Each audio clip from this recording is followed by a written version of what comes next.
As a very young and vibrant leader, why didn't you just jump into businesses or maybe probably focus on your business and rather jumping into politics? What actually inspired you to jump into politics? You know, I have also some business that I'm doing in Congo, but politics is first of all something like you need to have the conviction. And when things going bad to your country, when your people is suffering, I think you need to support them. You need to find solution to help your people. And Congo, we have the same president since 41 years. We have the same system since the independence, or almost. We have the same political leaders since long time. We have the same method of governance, things like that. But people today need a change. And when I decided to create my political party, we said that we need to change things. So when we need to change things, you need to be in the head of the state or to be in the with people who's making things good for the country. The reason why we decided to create that political party, we decided to go to election, presidential election, to win and to help and to build our country. Because almost everything in Congo is down now. Things don't going well, and we need to change it. The reason why we decided to do politics. And how bad is the situation in Congo that you think you becoming the president to change it? All things must be changed. You know, when I came, this is my first time to come here in Ghana. And when I see Ghana democracy, I'm very happy. I'm very happy to see how an African country can do things like some big democracy around the world, like France, United States. But when you see Ghana democracy, you can understand that if you have the will, things can change. In Congo, exactly, we need to change things. At first, we need to improve the way, the method of doing politics. Because in Congo, politics is not doing well. We have not democracy. We have not the human rights, the respect of the human rights. There is not. In Congo, when you're making politics, when you are in opposition, you have always many things. When I take my example, for example, I was doing prison 2 times because of my opinion. Been to prison 2 times. Exactly. Because of my viewpoint. Because of I don't accept some things in my country.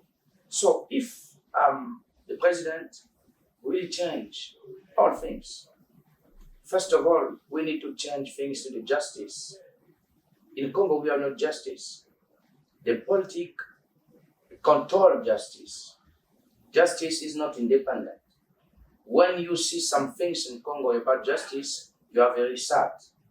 We have many people who are doing things like corruption, taking money for the state to put it in their pocket, to go abroad, buy a house, buy things like that, to put money to the abroad bank. But they are not punished. Justice is not doing its job, and we need to change it. We need to have the right justice. We need to have the separation of the power. In Congo, we have the separation of the power. In Congo, we have the president himself. He has also the president of the Justice Council. It's not good. We need to have separation of the power. Justice needs to be applied for everybody, for all people. But in Congo, justice choose some people. Or in our constitution, for example, the Article 15 say that all Congolese people is equal. But in Congo, it's not the case. That's the first thing that I will do, to put a lot of reforms to the justice. As soon as we have the good justice, it can allow us to right the country, to build the country in the veritable rules. And after justice, we need to clean the business space. The business space is good in Congo. Even if when investors go to care, but the business place is not good because there is the corruption there. When people came to invest in Congo, there is a lot of holes. They ask him many things. There is a lot of taxes.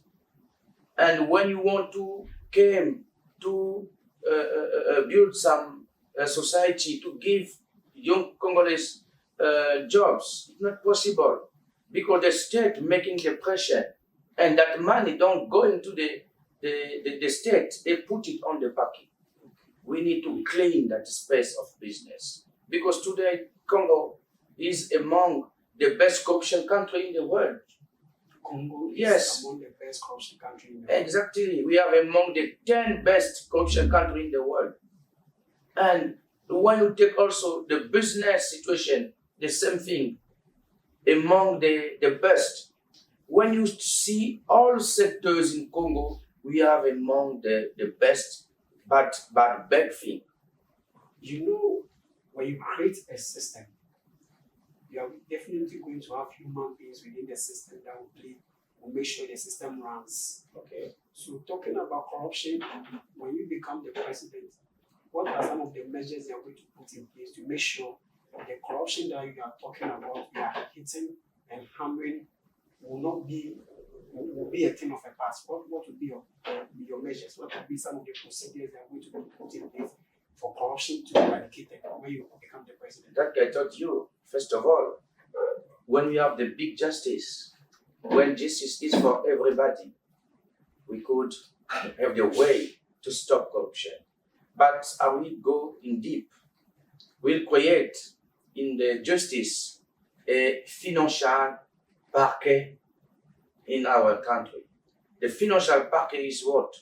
To follow only people that are making corruption. Okay. That is the first things that we do. The second things that we do, like I told you, we need to talk about the separation of the power. The parliament power, the government power, and the justice power. We need to make separation. So that would be the judiciary, legislature, and executive. Exactly. And another thing that we will do, we'll create a big institution to making things against corruption. It means what? Even inside of administration, we will have what do we call it? The green number. The green number can be due for every people who remark the corruption somewhere, just to call. But we need to protect them also. We need to have the law to protect that people who is alert about corruption. Because some people are afraid, if I do it, maybe I will lose my job. Okay, so in other words, you're going to create a system that will help whistleblowers to inform or maybe blow Exactly. people who are involved in corruption. Exactly, we do it. And also, we need to have transparency. Okay. Transparency means what? Everything that we do, people must know it. And also, when in our constitution, there is that article, when you take power, you need to declare all things that we have, money, things like that. But in Congo, people don't respect that because they know if they do it after the job, they also will do it, and people will know when you came, you have that car. How you do to find that car? I don't know if you are get me. it. Yes, we will do that things. So We will when you become a president, you make sure that people declare their assets. exactly. They must to do it before to start a function. After to lose the function. Okay. It means that we need to wait and we put it on the line. Some Congolese people must know it. If you go in internet, you can find that ministry as the things they declare that things. It will allow people to know exactly. Because in Congo, someone can be poor today and tomorrow he is rich because of politics. They're taking money of people, money of country to doing their own business. It's not good, and we need to stop it. When we put order about corruption, I think things will go up in Congo. So what is your vision for the youth currently, for the people of Congo? Because we know Congo are man dominated with vibrant youth or vibrant young guys over there who are willing to work. What would be your game-changing plan for the youth? First of all, the first changement comes about the mind, the mindset. We need to put the big and the good mindset in the head of the young people in Congo. Except that we'll first of all create a lot of companies to resolve a jobless problem. Because in Congo, jobless is a big problem. What do we do?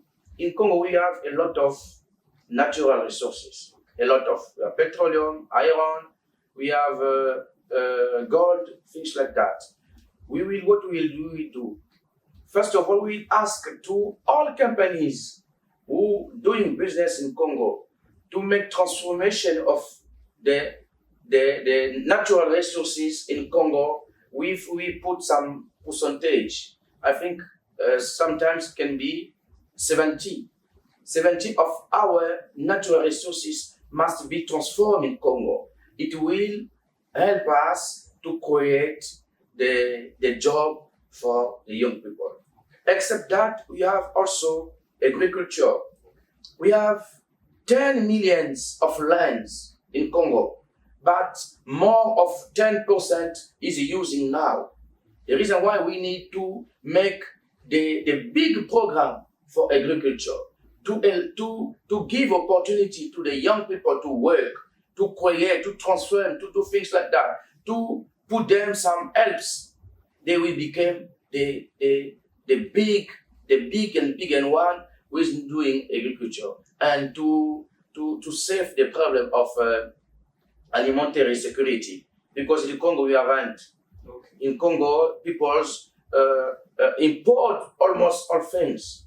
We don't create things in Congo. We are not a society to create things. All things coming abroad. All things coming the other countries. When a country, when a state is unable to make condition to give food for people, they can talk about development. We have another problem in Congo, electricity. Congo electricity is a big problem. We have not a stable electricity. Today you can have it, tomorrow you haven't. The day after tomorrow you have it, and like that. But our economy can be good if you haven't electricity. As soon as, since I'm in Ghana, there is 1 week, but just one day, I miss electricity just for some minutes.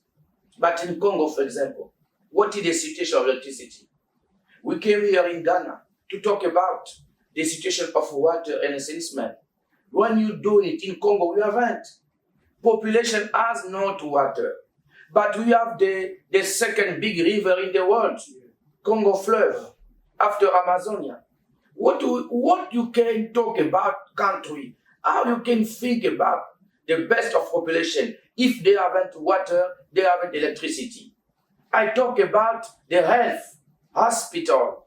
Congolese hospital is down. Talking about electricity, so what is your plan? What is your plan when it comes to the electricity condition? What will be your plan to make sure there will be a stable electricity power? Exactly. When I thought at the first, everything in Congo, it's first of all corruption. Even the national company of electricity, we have corruption there. What I will do? But to resolve electricity problem is easy. You need to have many sources of creating electricity. Now we can have, for example, we can do the biomass, for example, to have a health electricity. We have also the solar. In Congo, we have the country is near the equator. It means that the capacity of the sun is very hard. It's very hard. The reason why we can also make the solar electricity.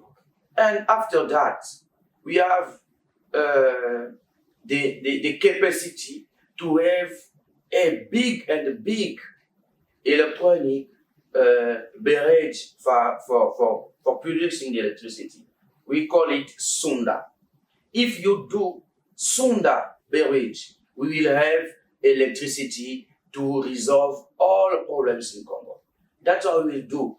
And we also create another company. We will make the difference. We will have the company making exploitation, the company making commercialization, and the company making transport. Because the problem in Congo is transport. The infrastructure of transport is down. Since the colonial period, and we need to change it. That's why if you put that vision for electricity, I think we will have solution forever. So what about some of your measures or your plans for health service, social services like health, education, and the rest? You know, I'm very sad when I talk about health service because Congo now almost hospital is down. Almost hospital is down now because first of all they don't pay the workers. Secondly, we haven't the materials, the good materials for people. And last of that, we have the building is down. And also the training, the formation. When people's going school to learn medicine, but maybe sometimes they haven't the level because they put people just like it. If you give money, you will get the test. And after that, you have nothing in the head.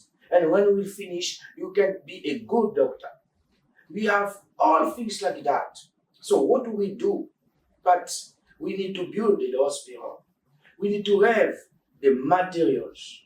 We need to have the good infrastructure. And things were making me sad again is what? In Congo, when you're sick, you come into the hospital. First of all, before someone touch you, you need to give money. Consultation, maybe $10. So if you haven't money, they can touch you. They will leave you there. You can even die. They don't care. Do you understand? And what that will do is what? First of all, the first measure that we do, the first thing when I become the president of Congo in the health, the freely of emergency. It means what? When someone came with emergency, first of all, we need to take care. No ask money, it will be free. You came, they take you, they take care of you, they will know which kind of sickness you have, things like that. When you make an accident in Congo, for example, you go in somewhere, you haven't your ID card in your pocket. You have the accident, the road accident. People take you and bring you to the hospital. But when you arrive to hospital, they ask you money, but sometimes you haven't your conscience. So how you can ask money to someone who haven't conscience? They will search, the way to know what is his parents, calling his parents. But maybe he has no phone, no ID card. But the role of the state is to take off that people. And after that, when we solve in the life, we could know exactly what is from. That is the things that people must do. And also in our constitution, Article 36, what I said, the state need to keep health for every people. But the government don't respect that. Why? Because they don't care. Because when they're sick, they take the plane to go abroad, to go to the big hospital in France, in US, in UK. They go with all families, even to go to give birth. They put their son, their wife, under the plane to give birth abroad. But in Congo, people are suffering. Someone can die for giving birth. It's not normal. It's not normal. The reason why we need to stop it, the reason why we need changement, we need to change things in Congo. It will allow people to have a good life. Because Congolese people need to have the good life like in other countries.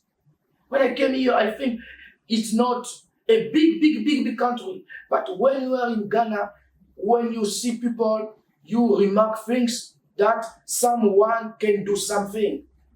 Someone can do something. But in Congo, not the case. You can finish your studies now. You will do 10 years again in the parents' home. How? You are 40, still living to the parents. The reason why we said things must change. And in 2026, I call Congolese people to make the recent choice. We need to put out the actual president. He is making 41 years to the power. I think its time is over. Now we need the young people with the good vision for the country. When we saw another country, things is changing. Alternance, changement of governments. But in Congo, there is not. The same one. How you can be in the power since 41 years? It's enough. And you want to take again for 5 years? No, we need to stop. No, we need to change things. The reason why we put our program, our vision, we ask Congolese people to support us. We ask also African countries. There are also some leaders around Africa, some friends of Congo, to have an eyes to Congo, to see the suffering of Congolese population, to see how that country has a lot of natural resources, but there is no development. How? Because the actual government hasn't a vision. They have one vision to take money in the state money and to go abroad to do things like that. Do you sometimes feel like crying when you look at the people of Congo? Do you sometimes feel like crying? Exactly. It's making me sad because the condition is not good. The condition is not good. We need to change. But we need also, we go into elections, but we need a transparency election. Because in Congo, that is a main problem. Election is not free. Election is not free. They're using some method to keep the same one in the power. And I call here all peoples who need democracy in Congo to be now, to think about country. Don't think about someone. Don't think about system. We need to think about country. Why Congo don't go up? Why other countries is making some things, having development? Why Congo don't have development? Why? We need to think about our country. We need to push the personal ambition outside. We need to think about what do we do for our country. What someone can put the ideas on the table and to say that we need the best for Congo. And I call here all countries who has a eyes to Congo to support our vision, to support our mission, to support our will to have a judgment in Congo. We need to do it. And I call the young people, because in Congo, there is the young people who's making, we have more than 17% of the population, the young people, they must take their responsibilities. We need to take our responsibility. We need to stop. We need to see in another country, Burkina Faso, the red state is a young. We need also to make some efforts to allow people to have a good life, the good condition to life. We need to have dignity. Congolese people lost dignity. No dignity. The government, the political don't respect people because they know when election come, they will take $5 to give to population, to take them soul, to buy them soul, to buy their spirits. We don't need it again. We need to take our responsibility and to build our country. Thank you.